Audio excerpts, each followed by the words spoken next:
Confirmant ses craintes, Lumian glissa sa clé dans la serrure, ouvrant la porte de la suite sans un bruit. Maintenant, il savait sans aucun doute que Ludwig, la terrifiante créature scellée, libérerait sa faim et sa frénésie au festival des rêves. Sous le clair de lune cramoisie passant à travers la fenêtre, Lugano se débattait sauvagement, le visage tordu par l'agonie. Au bout de son bras agité se tenait Ludwig, vêtu d'un bonnet de nuit d'enfant et d'un pyjama bleu ciel parsemé d'étoiles jaunes. Les bruits nauséabonds des craquements d'os et des déchirures de chair remplissaient l'air. Au milieu du chaos, des gouttelettes de sang ont éclaboussé le sol. Soudain, Ludwig se précipita en avant comme un animal frénétique, ses mâchoires se refermant sur le bras de Lugano avec un craquement écœurant. Tous. Le cri de Lugano a de nouveau percé l'air, menaçant de faire exploser le toit. Instinctivement, il essaya de libérer son bras de l'emprise de Ludwig et de repousser la créature avec son autre main. La douleur le transperça et il se sentit au bord de l'inconscience. Observant Ludwig de près, Lumian se précipita derrière lui, les narines dilatées. 2 faisceaux de lumière blanche jaillirent de son nez, enveloppant Ludwig.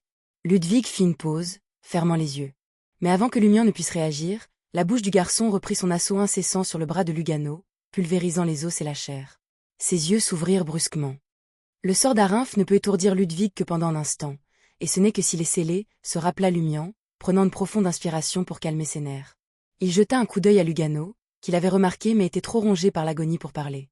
Levant la main, Lumian fit signe à Lugano de rester patient. Même si l'esprit de Lugano était rempli de jurons et de frustration, il restait incapable de les exprimer. Alors que les pensées lui traversaient l'esprit, Lumian fit un imperceptible signe de tête. Changeant d'orientation, Lumian contourna Ludwig, qui était absorbé par la dévoration de Lugano, et saisit l'épaule de Lugano. En un instant, Lumian récupéra une épée droite et tranchante qu'il avait acquise à Port Santa, la sortant de son sac de voyageur. Qu'est-ce qu'il essaie de faire à Gio? Au milieu des affres de la douleur, les pensées de Lugano se sont dispersées. D'un mouvement rapide, Lumian balança l'épée, la lame éclatant en flammes blanches. L'épée enflammée s'est écrasée sur le bras de Lugano, là où Ludwig se régalait, frappant l'articulation. Avec un son aigu, l'avant-bras de Lugano s'arracha de la poigne de Ludwig, laissant derrière lui un membre sanglant et tronqué. Simultanément, la forme de Lumian commença à s'effacer, et même Lugano, qui l'avait saisi, disparut de la vue. Téléportez-vous. Mais Lumian n'était pas allé loin. Lui et Lugano réapparurent à la porte de la suite. L'agonie persista, mais le soulagement momentané de Lugano disparut lorsque la silhouette de Ludwig réapparut. La vue du garçon, la bouche encore ensanglantée par l'avant-bras restant de Lugano, lui fit frissonner le dos. La peur a momentanément éclipsé la douleur et l'esprit de Lugano s'est rempli de questions frénétiques. Pourquoi ne pas vous téléporter loin de Tisamo? Pourquoi ne pas vous téléporter à Port-Pilot? Pourquoi on s'attarde encore devant Ludwig?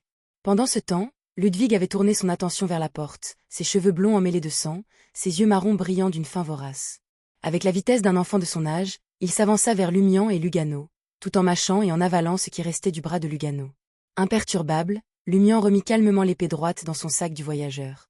Sous le regard horrifié de Lugano, Lumian conjura un gâteau entier à 1000 étages à la crème d'amande et de pistache et le jeta sur le sol à côté de Ludwig. Le sprint de Ludwig ralentit alors qu'il semblait réfléchir à quelle friandise s'adonner en premier. Finalement, il reporta son attention sur Lugano. La vue du sang, de la chair et de la moelle imprégnée d'essence spirituelle semblait l'enivrer encore plus. Capitalisant sur l'indécision momentanée de Ludwig, Lumian fouilla une fois de plus dans son sac du voyageur, en extrayant un fragment du cadavre d'Isoka et le jetant de côté. Le regard de Ludwig suivit l'offrande, ses lèvres s'humidifiant instinctivement, mais il ne fit aucun geste pour changer de cap, il semblait qu'il trouvait l'offre en dessous de ses goûts, trop sale pour être son premier choix. Lumian jetait systématiquement des ingrédients débordant d'énergie spirituelle, les uns après les autres, créant une barrière de friandises alléchantes autour de Ludwig. Crêpes à la crème, tarte aux fruits, sandwichs débordant de crème, bouchées à la reine, chocolat infusé à l'alcool, biscuits, prunes confites, éclairs, desserts Charlotte et une myriade d'autres délices formaient un cercle tentant autour de Ludwig, entravant son avance vers Lugano. Se tournant vers Lugano avec une expression sévère, la voix de Lumian prit un ton autoritaire. « Que attendez-vous? Arrêtez d'abord le saignement. » Surpris, Lugano obéit, sa paume gauche émettant une faible lueur alors qu'il appliquait une pression sur le moignon de son bras blessé. Alors que Ludwig se livrait au festin qui lui était proposé, son urgence diminua. Bien que toujours inquiet pour Lugano, il ne se précipita plus. Dans les étapes finales, Lumian a jeté des boîtes de biscuits, de bonbons, de viande de bœuf séchée et de provisions assorties, encerclant Ludwig avec un mur de nourriture aléatoire mais efficace. La quasi-totalité des 7 jours de ration de Lumian pour Ludwig avait été déployée à partir de son sac de voyageur. Qu'est-ce que ça veut dire? Lugano, après avoir soigné sa blessure et soulagé sa douleur, observa les actions de Lumian avec perplexité. Il ne pouvait pas comprendre pourquoi son employeur était si obsédé par le fait de nourrir Ludwig au milieu de leur situation difficile. Scellez ce type, répondit calmement Lumian, ses mains ne cessant jamais leur tâche. Seulement. Lugano doutait presque de son audition. N'est-ce pas trop absurde? Utiliser de la nourriture pour sceller un monstre? Il ne se souvenait pas avoir jamais rencontré un tel concept, même dans les romans les plus farfelus du marché. Aucun auteur n'imaginerait une méthode aussi particulière. Un sceau conventionnel n'impliquerait-il pas l'utilisation de matériaux spirituellement puissants pour inscrire des symboles et des motifs mystiques, suivis d'une magie rituelle ou de l'emploi d'un artefact mystique? À quoi pourrait servir le fait de lancer de la nourriture sur le monstre? Lumian sourit et soupira. Une fois qu'il sera rassasié, il n'aura plus aucun appétit pour vous ou pour quelqu'un d'autre ici. Et il y a assez de nourriture pour l'occuper jusqu'à l'aube, et peut-être même au-delà. Lumian avait conçu ce plan après avoir réalisé que le seul désir de Ludwig était de manger. Couplé à son comportement pendant le Festival des Rêves, Lumian était convaincu que Ludwig était désormais motivé uniquement par sa faim insatiable, un trait unique qui lui était exclusif à Tisamo.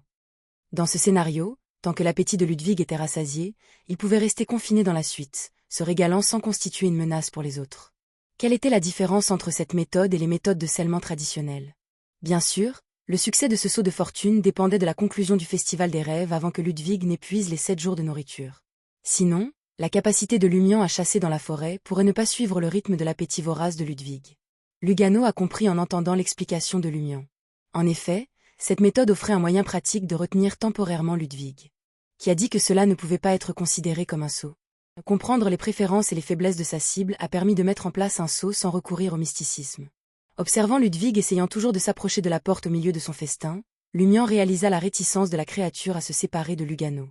D'un mouvement rapide, il saisit l'épaule de Lugano et les téléporta tous deux dans un coin de la cage d'escalier du 2e étage de la préfecture de police. Ludwig jeta un bref coup d'œil à la porte vacante avant de se recentrer sur sa conquête culinaire au sein de la suite. Êtes-vous certain que tout est sous contrôle? Lugano s'enquit anxieusement, au moment où il quitta le monde des esprits. Tant qu'aucun Beyondé ne passera devant la porte, il n'abandonnera pas son festin. Soulagé, Lugano expira profondément, jetant un regard triste à son bras restant. Les pensées tourbillonnaient dans son esprit alors qu'il envisageait son avenir. Au moins, je suis toujours en vie. Tant que je suis en vie. Dans le futur, un 11 verra si je peux économiser assez d'argent pour m'acheter un bras mécanique de l'église de Steam. Cela pourrait renforcer ma force de combat. L'expertise du docteur ne pouvait pas faire grand-chose, car transplanter le membre d'un autre était hors du domaine des possibilités. Camus et Réa, observant le membre ensanglanté de Lugano, fronçaient les sourcils, rappelant l'avertissement inquiétant de Louis Berry concernant un problème plus grave. Que s'est-il passé? S'enquit Camus. C'est une complication causée par ce gros problème, mais j'ai réussi à la sceller temporairement. N'oubliez pas, restez à l'écart du motel Brieux, en particulier de la porte de la suite du 2e étage. Soulagé d'apprendre que Louis Berry était intervenu, Camus assura Lugano. Heureusement, ce n'est qu'un rêve. Tout ira bien une fois réveillé. Un rêve. Lugano était perplexe.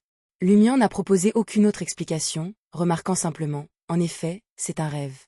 Mais rappelez-vous, si vous périssez dans le rêve, vous périssez aussi dans la réalité. Au milieu de la perplexité de Lugano, Lumian a dit à Camus et Réa, « Allons chez toi Naku maintenant. » Son objectif principal en enquêtant sur le Festival des Rêves était de localiser leur Dizoka et l'objet acquis auprès du démon de la famille Noix. Il avait l'intention d'évaluer tout changement dans leurs emplacements respectifs après le début du festival. Si rien ne faisait surface, Lumian prévoyait de retrouver Padre Cali à la cathédrale Saint-Sien. La condition particulière de « faiblesse dans les profondeurs du corps spirituel » possédée par Padre Cali le distinguait en réalité de tous les autres à Tisamo. Cela faisait allusion à quelque chose de distinctement spécial chez le Padre. De plus, c'était Padre Cali qui avait officiellement inauguré le Dream Festival. Camus hésita, son silence suggérant qu'il pourrait avoir des problèmes urgents à régler. À ce moment-là, Réa regarda Lumian avec confusion, faisant un geste vers Lugano. Pourquoi est-il toujours lucide?